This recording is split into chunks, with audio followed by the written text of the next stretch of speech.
وحير ساقة السلام عليكم آدبان إني سلامنا المشرحة خليفة عيسى مدن جنرال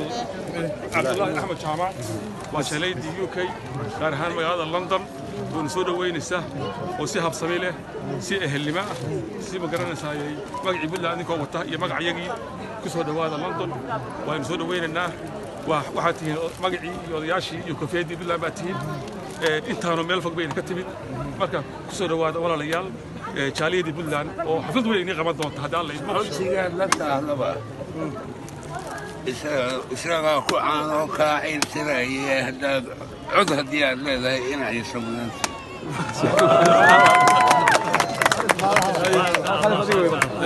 بسم الله الرحمن الرحيم وقبلها يضليرده odayaasha dhammaan waa idin salaamayaa aad bay noo farxad gelinaysaa soo dhaweyntan qaadadiga aad noo soo dhaweyseen airboortka Hidro waana wax aan ilaaweyn dadka intaa leeg oo nagu soo dhaweeyay airboortka iyadoo meel yar tahay meeshu aan la isku soo dhaweyn karin marka aad baan idinka mahad celinaynaa insha Allah waan sarki doonaa barnaamijkayga waxaan la wadanana waan sarki doonaa waa idin warramaynaa marka xafladaas inoo ahaanaysa insha Allah aad baan mahadsantihiin